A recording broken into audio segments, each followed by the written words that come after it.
Nikki Lindgren, welcome to Listening with Leaders. You are the founder and managing partner of a company called Pennock, P-E-N-O-C-K, found at pennock.co.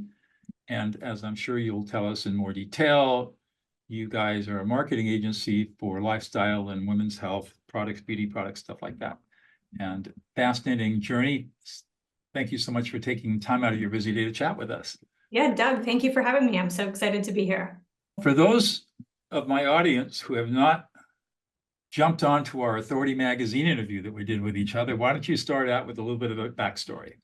Yeah, absolutely. So I grew up the professional ladder in digital marketing. I first was at Pottery Barn back in the early 2000s and moved over to Cost Plus World Market. So really excited to start e-commerce marketing for both of those businesses that had more of their emphasis in brick and mortar. While at Cost Plus, I worked with really great agencies. I was able to choose which agency partners ran our paid media, our SEO, and some other parts of marketing.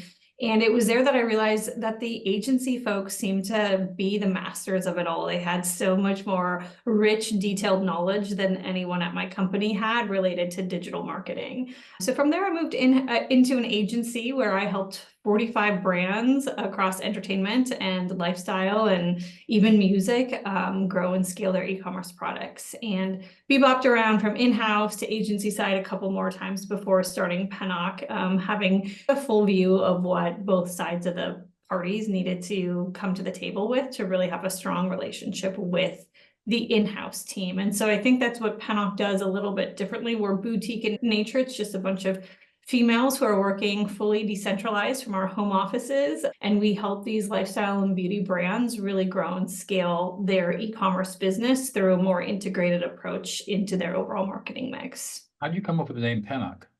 Pennock is the name of this really small town I'm from in Minnesota. Yeah. Always a story there. Exactly. So just the nearness to my heart and my roots, it just seemed like the right thing to do. And knowing that the firm I would be building would be a little bit smaller, bespoke, and boutique in nature, it seemed really fitting. That's cute. I know a little bit about digital marketing, probably enough to really get me in trouble. The one thing I do know is it's an area that is far more complex than it was 10 years ago. And it's constantly changing. The algorithms are constantly changing. Everybody is trying to beat the algorithms. Everybody's trying to game the system. The platforms are all trying to game back. It's like a huge war out there. Does that sound about right? It really is. And I think it's like just when you figure out one part of it, the whole model flips. And now another part of digital is where the focus is. I'll give you an example. 2-3 years ago, really building out in granular detail the audience persona and targeting that person precisely on any paid platform was really the hero and the winning piece of the formula. Nowadays, with so much machine learning and LLM in general, broader audiences are better, and all of the insights and like opportunity really lie in the creative mix and what your assets and your ad units look like. Wow. I know that right now I've got my marketing people are doing what they call post-it notes, and we've come up with 20 different pain points around anger and de-escalation, stuff like that. And they're running really simple little Facebook ads with different texts to find out what resonates. And they're not targeting anybody. They're going to let the algorithm they're going to let the computer do the work. And that will tell us, one, is there a market out there? And two, what is the market? Does that sound like an okay strategy? Yeah. I think it's definitely a solid strategy, assuming the objective of the campaign is what you plan to have for your long-term objective. So sometimes people get into a little trouble if they're going to start testing out a bunch of different creatives and test it out against a video view through rate or something like that. But after they find the winner, they're going to optimize against conversions and purchases. Exactly. Because the algorithm's finding people who take the action of the objective of the campaign. So you just can't switch objectives and you're usually pretty good to go. Yeah. So what gets you up in the morning? You've been doing this for a while.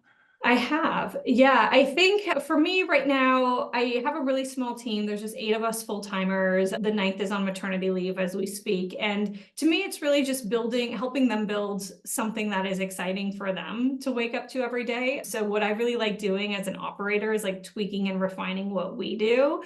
And one of the things we constantly find in the agency lane is how do we stay within like the hours allotted per brand we're helping? And so finding ways to like tweak that with the team, make sure we're not exceeding our 8-hour workday, things like that. So for me, it's really finding ways to make my team happy about the work they get to do with us, happy enough to stay long term. And that ultimately lies in the results we're able to create for clients. So we've been an agency for 4.5 years. And our average client stays with us for 2.3 months at this point, or 2.3 years rather, not months. So we're pretty happy with the results we've been able to drive with these clients and the longevity of our relationship, just because paid media is a lane where people just cycle through different firms and different freelancers like it's a load of laundry. So how do you attract business? Yeah, that's the question. It's Isn't it's it though? It really is. We run our own paid ads. So that's one avenue for finding new clients. We do paid sponsorships in newsletters that we believe our audience will be in. And we do our own SEO. We do SEO for some of our clients too. So those are the ways in which we do it. But I think for us, it took about 2 years to really figure out what niches and verticals we want it to be in. So now it's just, getting our tentacles more wrapped in those types of verticals and staying really narrow to them. That's in the beauty and lifestyle. And Mhm. and your typical client, how would you do you have a typical client? Yeah, our ICP is brands that are still emerging. So we're helping brands who've already achieved a $1 million a year and are going on to upwards of 10. So that's our sweet spot of finding them, is 1 to 10 million yearly revenue. Mhm. And about 30K in monthly spend is where we start most of our brands. And then our larger brands are probably 60 to 80 million a year. And I think thereafter, a lot of brands are finding other solutions than boutique agencies to help Maybe it them. needs a bigger agency with a little more breadth and stuff. Exactly, or an in-house team or Right. other avenues. So what is it that's unique about you that has made all of this so successful? Yeah, I think the looking under the hood is one of the things I do really well, and I bother my small team about it all the time. We're at this week or month of like calm and collected, like just everything's going smoothly, and I'll say, okay, but I think there's this thing over here that we can make better. And so I think it's this constant tooling of what we're doing that really helps us present and articulate what we're doing with our clients quite well. So we really feel like an extension for them.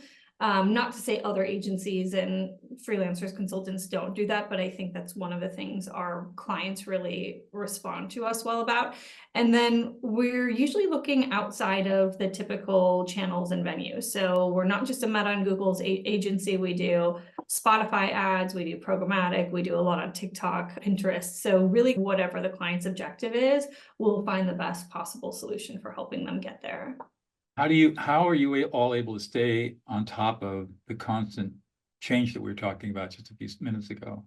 Yeah, we have someone who's moved up the ladder in her 2 years with our agency, and she now oversees trends, new technology, and really like the training and getting the rest of the team up to speed. So we've just got our go-to internally in our little team who keeps all of that under wraps. That's her job, is stay on top of what the changes are.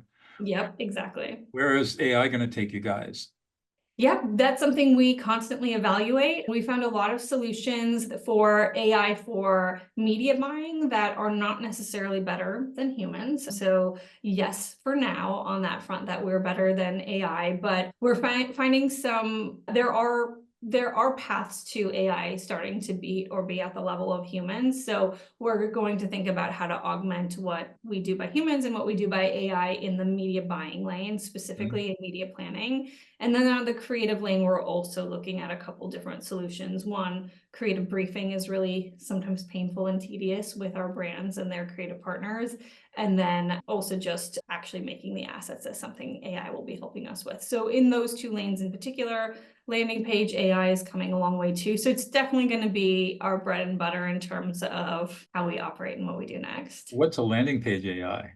Yeah, and I could be misspeaking, but there are platforms in which you load into it what your ad unit looks like, and they augment a landing page that seems very fitting for that ad experience and drive people to that. They actually create a landing page.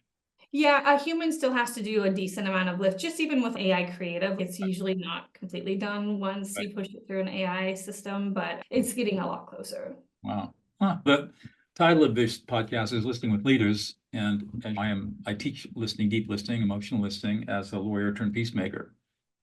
And I am sure that listening is important in your business for many different reasons. We're not taught how to listen. How did you learn how to listen? I think I didn't for a long time. I think I was really on my own track and kind of waiting for my moment to say the next thing. So it's definitely a learned skill. How do I learn to listen? I think hopefully it's before a conversation, but definitely after a conversation, I like to take some time to debrief and understand what I might have missed, what I might have moved through too quickly, and just like areas of opportunity and in my operations lane to make things better in the future. I don't know that I could ever say that like I'm done learning to listen or I've listened to the best I ever could. But it's something I think as long as we're all tuned into as humans, that there's the opportunity to expand there, we could be better because we're all looking for our own objectives at the end of the day. You strike me as being a woman with a very fast mind, lots of stuff going on. How do you, when you're in a team meeting and a conversation, you've got all these ideas bubbling, coming through you. How do you discipline yourself to not just blurt out whatever's popping up?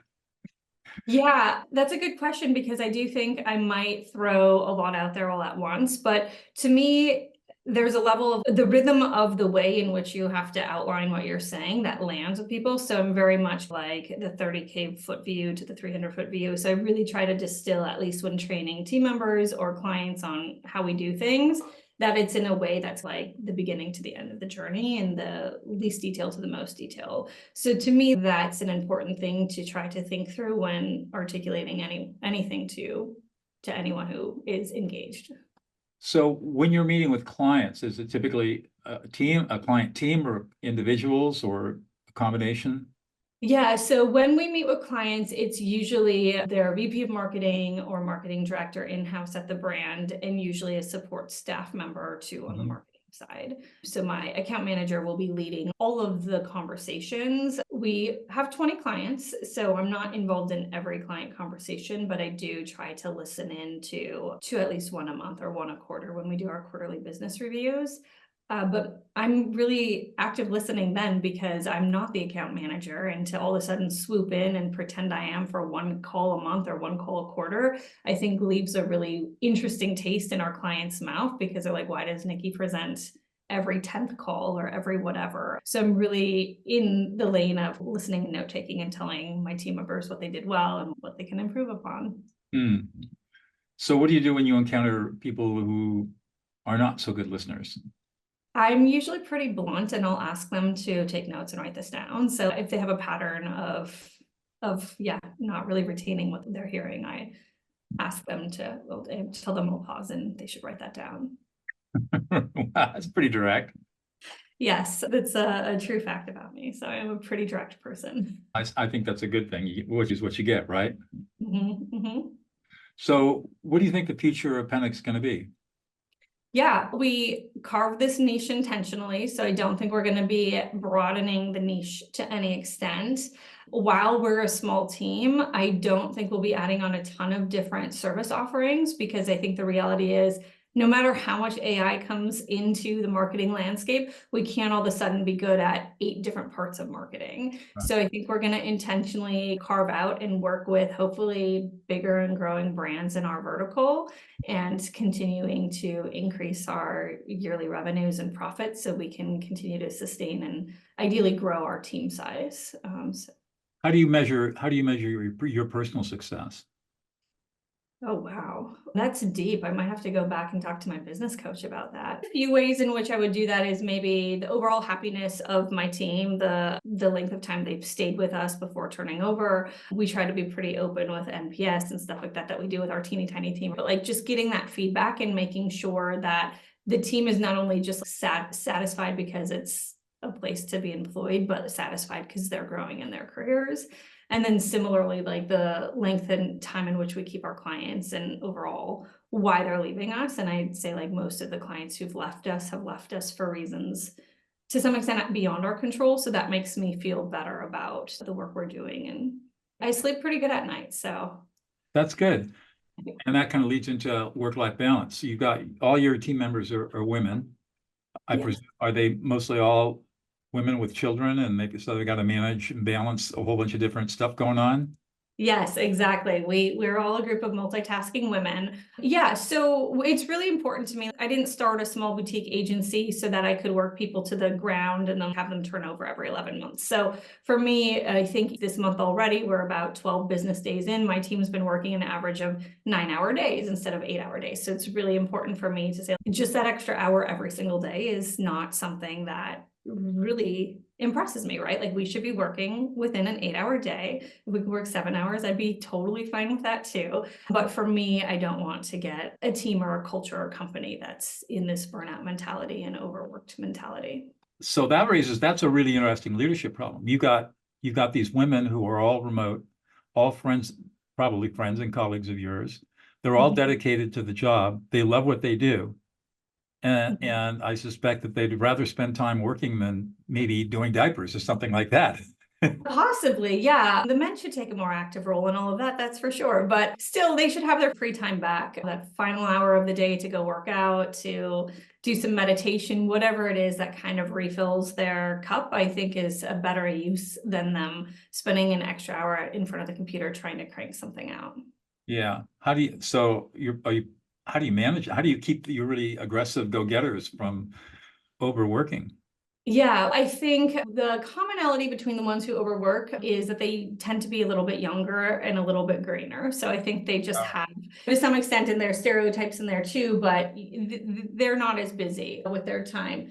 How do I keep them from overworking? Was that the question? Mhm. Yeah, I think they see that I'm not online all the time. So I think leading by example there, active listening, whatever it will be, leading by example, I think is important. And then we use really sophisticated project management tools. So time tracking is just a built-in expectation, especially for a fully remote team. Right. We do, and being a services-based business, we have to stay on top of what we expect we will be doing for clients versus what we're doing, and that boils down to hours too. Do you guys ever get together as a group in person? I think 2014 or 2024 rather will be our first time doing it. So the agency started in San Francisco Bay Area. So we used to do it when everyone was still local, but at this point we have people in many different states. So the current group will get together later this year. That sounds like a party. Yeah, I hope so. I hope it's a good time. Good for you. And how do you manage work-life balance? I think I'm in the mindset now of figuring out how to work. I wouldn't really smarter, sure, not harder, right? So giving myself a little bit more of that space to figure out what's a task on my list that I'm just trying to check off versus really going to move the business and the team. So I'm giving myself a little bit more space to do that, whether that be like go out for my morning walk or whatever, but like I'm trying to create a little bit more me space so I can be more productive when I'm at work. So I think that's a big focus area of mine. And once I've been able to prove that it is helpful for me, I think it's something I'd like to encourage the whole team to feel okay doing with their day. We should all get an hour to go over to the gym or whatever we want to do in the middle of the day. Yeah. Or I get up and get out of my office and go walk around my property. I got Yeah, 10 acres, take a walk out in the woods. that sounds amazing. Yes. So what do you do for fun when you're not working? Yeah, I do have 3 small kids. So there's a lot of soccer momming going on here, just moving kids around. I do like to run, and I recently took up aerial silks where I'm moving up silks probably, I don't know, 40 feet in the air, just doing tricks and seeing how strong I am and stuff like that. Wow. Yeah. So if you were to go on the perfect vacation with your family, where would you go? Oh my gosh, we just went on one. My family windsurfs. So I think we would go, there's a little island in the Caribbean called Bonaire, and it's the best place for beginners. I have a 10, 8, and 6-year-old, and so they're all just getting up to speed with windsurfing. So our goal is to go there every winter during winter. Wow, how much fun is that? Super fun, yeah. I was the first guy in California to ever break his leg windsurfing. Oh my gosh, okay. I'm sorry to hear, but It was congrats 19, when on was that? holding that record. 1984. Okay, yeah. The sport's come a long way since then. Hopefully you wouldn't break your leg today. It was a wild night, that's for sure. I bet. One more question and I'll let you go. What's one thing about yourself that we would never know about unless you revealed it to us, Nikki? Oh man, these are the questions I should have prepared. One thing, I grew up in rural Minnesota on 10 acres, just like you live on today, and I was really a speed demon. So I was a snowmobiler and I really wanted to race snowmobiles. For a bit of time, that was really the profession I was after. Wow. And did you race snowmobiles? Very unprofessionally, with a group of my friends. So yes and no. You just go out and roar on the back roads, huh? The back Yep. Yes. And frozen lakes. Ooh. mhm. Cold and scary. What happens if you break through? You're finished. You're going fast enough, you'll make it a little ways. That sounds like a voice of experience. Thank you so much for joining me today. I really enjoyed the conversation, Nikki. Yeah, this was great. Thanks so much, Doug. You're welcome.